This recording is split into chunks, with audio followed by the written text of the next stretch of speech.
कहानी की शुरुआत होती है एक गांव से। नाम था धारपुर। उस गांव में एक 300 साल पुराना कुआं था।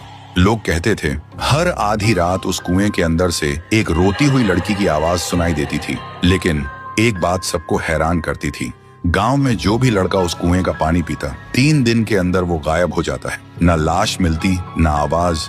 इसी गांव में शहर से एक लड़का आया था, रवि। वह छुट्टियों में अपनी नानी से मिलने आया था।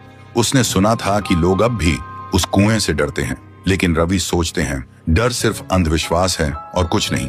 एक दिन धूप में घूमते हुए रवि को प्यास लगी और बिना किसी से पूछे वो सीधा उस श्रापित कुएं से पानी पीने चला गया।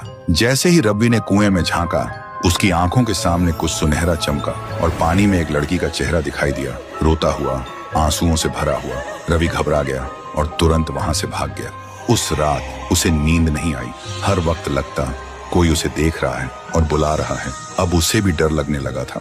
फिर सुबह रवि ने एक बुजुर्ग से पूछा, दादा, ये गांव का कुआं इतना डरावना क्यों है? बुजुर्ग हांफते हुए बोलते हैं, बेटा, ये कुआं इतना भयानक क्यों है और उस कुएं में ऐसा क्या है जो सिर्फ लड़कों को ही अपना शिकार बनाता है? आज तक इसका राज कोई समझ नहीं पाया। रवि बोलता है, तो क्यों ना हम एक तांत्रिक को बुला लें जो इस राज का पता लगा सके।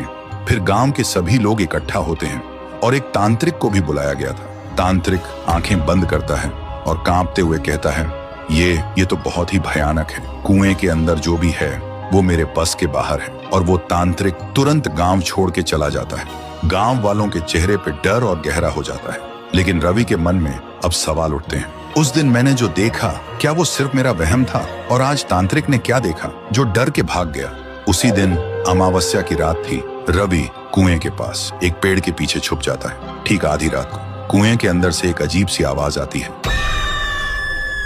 और तभी कुएं के अंदर से एक लड़की बाहर निकलती है। वो डरावनी थी, लेकिन उसकी आंखों में सिर्फ दर्द था। थोड़ी देर बाद एक लड़का बाइक लेकर गांव से गुजरता है। वो लड़की अचानक उसके सामने आ जाती है। लड़का तुरंत ब्रेक लगाता है, लेकिन कुछ ही पल में वो उसे गायब कर देती है।